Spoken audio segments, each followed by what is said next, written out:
Hello and welcome to Competology Academy. And today we are going to discuss an important topic, a very important achievement of India and a very important event that took place today at the G20 summit at the initiative of India, and that was inclusion of African Union as the permanent member. African Union has been admitted as the permanent member of G20, and at the opening ceremony itself, Indian Prime Minister Sri Narendra Modi asked the that of African Union leader, the president of African Union, to take his seat as the permanent member of the G20 summit. Today, formally, it was the speech when he struck the gavel for 3 times. So that was a great achievement. And what kind of things will be good for India and how it is going to be problematic for China, that we will discuss today, and how it has been a great achievement for India because of that of foreign policy, with respect to the foreign policy, with respect to the growing market. Because if you go on to analyze the present situation, then a kind of economic scramble of Africa is going on. Africa is a resource rich continent. Many of the nations are trying to harness the resources of Africa, to use the resources of Africa for their own economic development and own economic achievement. And in this respect, China has a kind of lead, because China had started this economic scramble of Africa way back in 2000 itself, right? And India was by late by 8 years. India started this thing in 2008, and both the model of Africa and model of China and model of India to do the economic engagement with Africa was different. Like we had discussed it already in the debt trap that was being forwarded, the debt trap in which the African continent and various other countries of the world have got trapped in the debt trap of China, right? So we have already discussed it. Today we are going to discuss how India have made a bit of achievement with respect to disengagement of China in terms of economic activities with Africa, and that will bring the other nations to Africa, because African population is increasing with the fastest pace. And likewise, as earlier it was Asia which was the biggest market of the world, now in the Africa is going to be the biggest market of the world with respect to the economic activities. And that is why many of the countries are focusing on Africa to gain some economic engagement, to gain some economic achievement in Africa. So what was the news? So new member in G20, African Union admitted as the 21st member. And many of the analysts, many of the news houses or the news establishments were saying that now it will be known as G21 or something like that. However, the addition or the inclusion of a new permanent member is not just the stroke of the time, or that at the instance it will be done. So it will take a bit of time, 3 to 4 months time duration will be there to complete all the formalities, and the full membership activities with Africa or African Union will start at the next G20 summit, when it will be organized in Brazil, right? So here PM Modi invited the president of African Union, that is Azali Assoumani, to take his seat, and he is a president of Comoros, right? So most of you might not be knowing that where is Comoros. Nobody knows, because it is a small island nation. Here you will find that there are a few island nations that is located in the southwest of Indian Ocean. That includes Mauritius, that includes Madagascar, Reunion Island, Comoros, and the other islands, right? So there Comoros is located, And here it is a small nation of the African continent, and African Union is a union that is encompassing the complete continent of Africa, and that is why it is one of the largest regional bloc with respect to the number of nations that are member of this African Union. 55 members. 55 members are there in the African Union. 55 nations are part. And here you can see what kind of warm welcome Prime Minister Narendra Modi is giving to Mr. Azil while he was being admitted. This picture is of today's morning inaugural summit, that inaugural movements of the G20 summit, when this picture was clicked and when he was welcomed as the new member of the G20 group, G20 forum, right? So India was pitching for the membership of the African Union for past few years, time and again. India was saying that one of the large part of the world is being denied its rightful seat in the G20. If G20 is an economic forum to discuss the economic development and the other things, then African Union in itself is one of the biggest economy. If we go on to consider the size of the economy, then we will see that African Union as a whole, African continent as a whole, is 11th largest economy of the world. So that is the thing, and that is why India was pitching for its membership.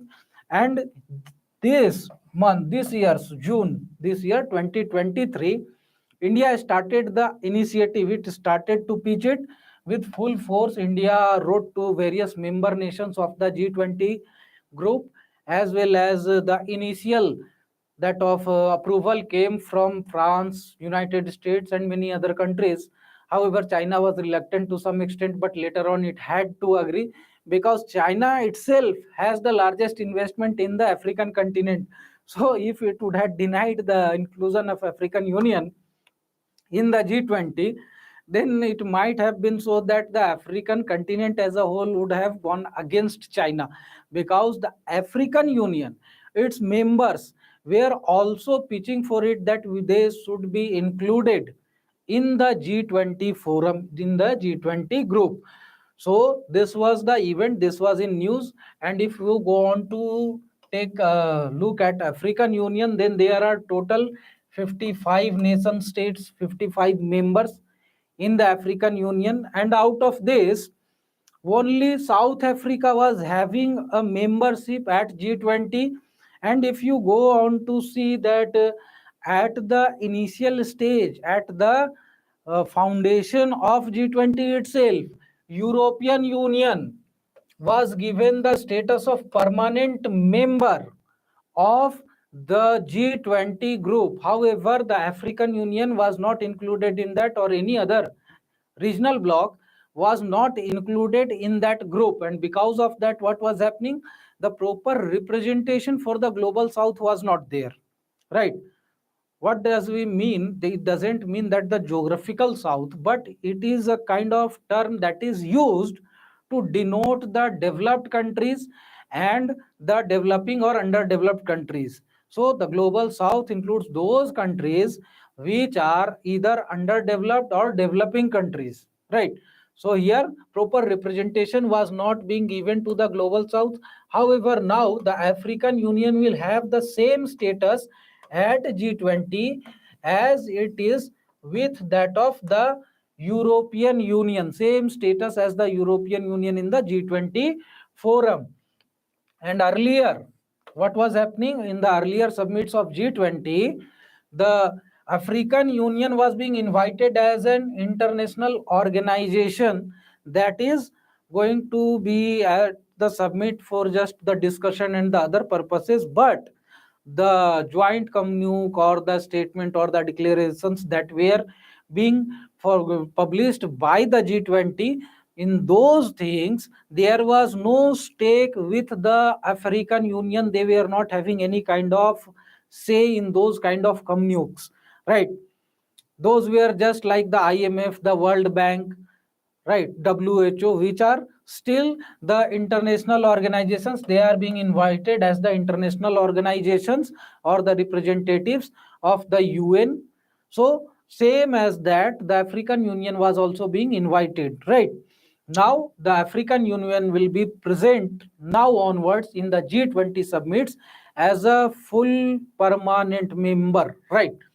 Now, here the voice for the global south will increase. Now, the voting power, the representation, the overall economic size that is representing the world in the G20 summit will increase with the inclusion of the African Union. Only South Africa was earlier the part of the G20 summit if we go on to consider Africa as a continent, but now the African Union will represent all the rest of the 54 countries, including South Africa. The African continent becomes 55 countries. However, 54 countries were not having any kind of voice.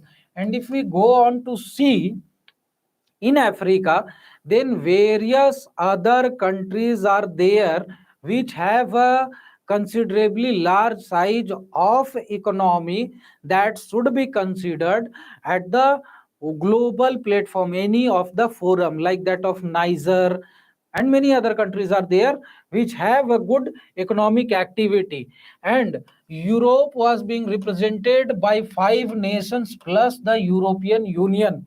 If we go on to compare the African Union, its representation at the G20 summit, then you will find that 5 nations of Europe are being represented at the G20 summit: the Germany, thereafter France, thereafter Spain, thereafter Italy, and Britain. So already these 5 nations were the members of, or are the members of the G20 as well as the European Union. So this was a kind of disparity, you can say the discrimination in terms of representation at the G20. Now it has been eradicated, now it has been sorted out. And now if you want to consider the total economy of the African Union, then all it is also a huge economy. It is to the tune of 2.3 trillion dollar. To be precise, it is 2.26 trillion dollar, right? 2.26 trillion dollar. This is the size of economy of the African Union as a whole, and that is why it becomes imperative that the African Union should also have the representation. If you go on to consider the size of economy as a single unit globally, if you go on to compare this, then it will become the 11th largest economy of the world. So it has the size of economy that cannot be neglected. And if we go on to consider the population of African Union, then day by day the population of the African Union is growing, and it is growing at a fastest pace throughout the world. If you go on to see the speed or the pace with which the population of any region increases, the rate of growth of the population, then the rate of growth of African Union's population is the fastest, right? And that is why it is going to be one of the largest market throughout the world, on which right now China was having a kind of monopoly, if you want to say. Then earlier what was happening during the era of imperialism, during the 19th century, when the African a scramble of Africa was going on, when the imperialist power were establishing their colonies in Africa.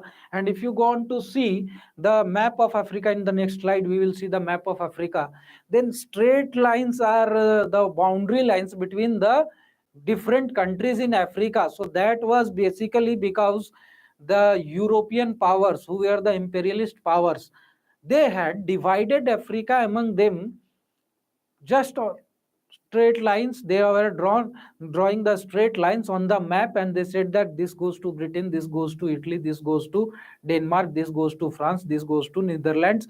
So likewise, they had divided the whole of Africa among them, sitting in Europe, just drawing the lines on the maps. So this was the situation, and that is why you see the political map of Africa is having too many of the straight lines, right?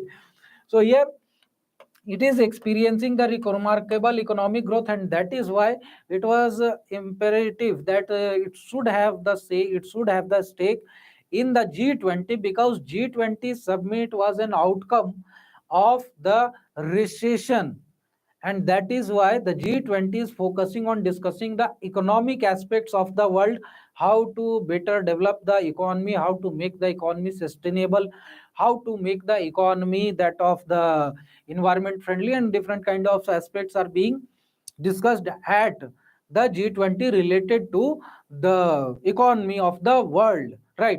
So if Africa is going to be one of the fastest growing economy, it is having the size of economy of that of 2.3 trillion dollars, it is the 11th largest economic bloc, then it should have the say, it should have the representation at the G20, right? So here, if we go on to see that this was a strategic move to counter China, because in the thumbnail itself it was mentioned that it is a strategic move and it is going to be a problematic thing for China, because you can see in the map over here that what kind of investment is there in Africa that has been done by China, and most of the countries of Africa are in debt with China. They, many of them are defaulting the loans, repayment of loans that they have to do to China.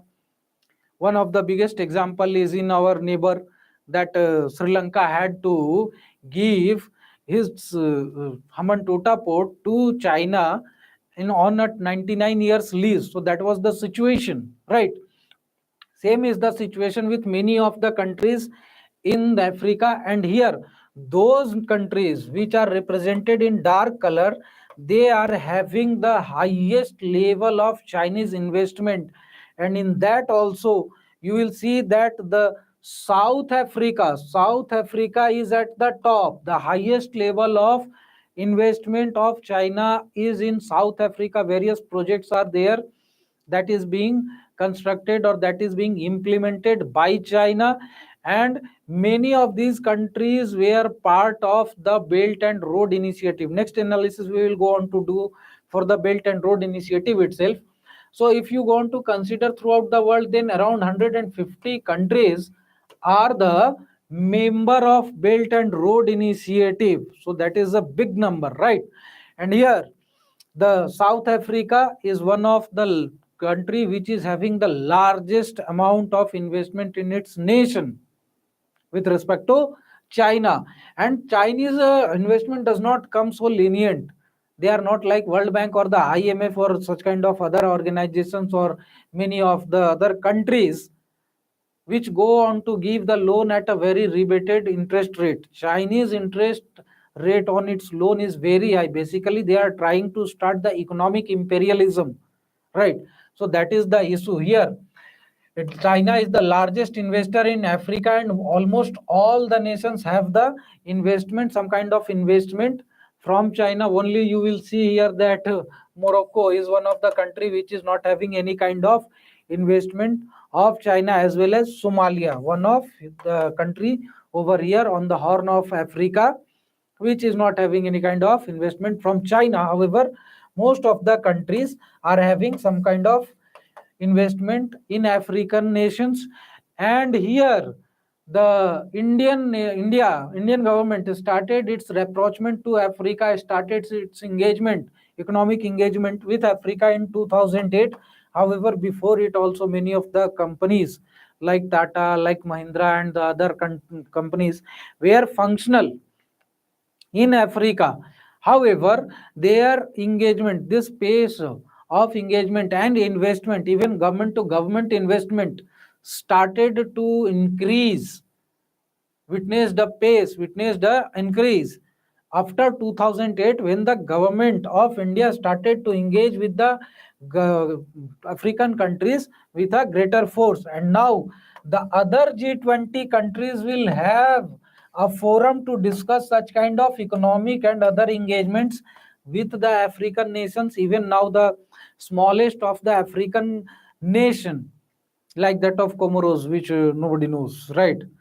So such kind of countries will also now have a forum, have a platform to discuss the economic engagement with different countries of the world who are the member of the G20 summit and who are capable of doing any kind of investment in African countries, African nation. And Africa is a very resource rich countries, whether it is that of the mineral resources, whether it is that of the forest resources and the other kind of things. So various natural resources are available in the African continent. If you go on to see the north, then this is a oil rich region. This is also a oil rich region. Here you will find the gold deposits. Here you will find the diamond deposits and the coal deposits in this Africa, South Africa and the Namibia, etc. So Africa is already having a huge amount of natural resources deposits. If you go on to consider the that of agricultural resources and the other things, then Africa as a continent is the largest producer of the cocoa and the other things, various other things, right? So here new investment plans can be discussed by the African countries with new nations, new countries, new investors, if they are now onwards a member of G20 forum. So here influence of China will be reduced on African nations, and it will have the African countries will have more options. So their negotiation power, the power to negotiate with China of the African countries, will increase to a considerable extent. Now the China will not be in position to bully the countries, right? Earlier they were doing this, like in Sudan they had invested to construct a railway line. However, the railway line was not profitable, and ultimately, what happened? The government of Sudan had to give the complete project, the railway line itself, to the Chinese companies. So that was the situation, and China does this to many countries. You are witnessing the example of Sri Lanka. Sudan is one of the example. In many of the Middle Eastern countries, that of the Central Asian countries, also such kind of things are going on. Even in Italy, the protest was going on because the construction work of the BRI project was going on in Italy, and because of that, the Italian people were thinking that there will be considerable increase in the employment opportunities because of that BRI project, Built and Road Initiative project. But what happened? China does what it wants. China started bringing its own population as the laborers, as the engineers, and there was very low level of those people who were from Italy and they were working in the BRI projects. Most of the workers of the BRI project were the Chinese. Same thing is happening in Pakistan also, because of which the Pakistani population is also against their government. So this kind of thing is done time and again by the Chinese. Even many of the automobile companies were working in African continent, and they were saying that we will go on to manufacture the motorcycles and the other automobiles within Africa. But what they were doing, they were bringing the knocked down units to Africa, and they were just doing the assembly work over there. And for that matter, also in their assembly units, the workers were Chinese. Very low number of the workers were there who were the native population. So these kind of things are being done by China. Basically, the drain of wealth kind of thing is being done by China. So now the African nations will have more options to explore if they are a member of the G20 nation, G20 summit. Chinese high interest rate loans will not be welcomed by the African nations now onwards. Basically, the government projects or the developmental projects does not have that much of return on investment like that of the business investments. And because of that, what happens? If the rate of interest on these kind of developmental investment, that money that is being invested on these kind of developmental activities is high, then what happens? The government is not making that much of money from that developmental project, and because of that, what happens? They are unable to repay the loan, they are unable to service their debt, and because of this, what happens? They get entangled in the get trapped in the debt trap of China. And by this means, as the nations are unable to repay their loan, service their loan, so China go on to take some kind of property, like taking on the project in their hands, taking the ownership of the project, taking the project on the lease. So such kind of things goes on. And many countries are feeling trapped in the BRI project also. Many of the African countries were part of. Initially, they were thinking that this is going to be a game changer throughout the world in terms of the economic development. So around 150 countries had joined the Belt and Road Initiative. And out of that, most of the countries are nowadays feeling that they have got trapped in this project, and they are looking for a way out from this project. And none of the new countries have joined 2019. None of the countries, new countries, after 2019, found any of the nation who is willing to join the BRI project, right? So this is the situation. Now, if African Union is admitted to the G20, then what has changed for India? What does India will gain from this incidents? So here, goodwill of African nations will be towards India, as the African Union wanted to get admitted in the G20 group, and now and the African Union has been admitted to the G20 group at the initiative of India. And for that matter, many of the nations will be thinking that India is the nation which thinks about the well-being, for prosperity, for development, and the other things of the African countries. And this initiative was not started by China or any other country of who were the member of G20, but it was started by India in June this year. So for that matter, the goodwill of the African countries will be with India, and this will give a favorable condition for the investments that will be originating from India, whether it is from the private sector or whether it is from the government to government investment mode, right? More investment from China, India will be there in the African countries, and everybody knows that the next biggest market in the world is going to be Africa, because of its ever increasing population, because of still the population of Africa is not an optimum population, and various natural resources are there in Africa, and more voice of the global south will be there in the G20 summits. Before this, what was happening? The global south was, or the developing or the underdeveloped countries were being represented by Brazil, South Africa, India, Indonesia, such kind of nations who were not so developed nations. However, the G20 was being dominated by the developed countries like that of America, Britain, France, European Union, Japan. Although Japan is a kind of neutral country, but now the global south will have a more voice, and none of the developing or the underdeveloped countries will be ignored. Now onwards, they will have a better pitching in the G20 summits and the other forums. And India Africa Forum Summit will be strengthened. The India Africa Forum Summit was started in 2008. Like in 2008, it was started to engage with the African nations. Until date, 3 India Africa Forum Summit has been conducted. The last one was in 2015.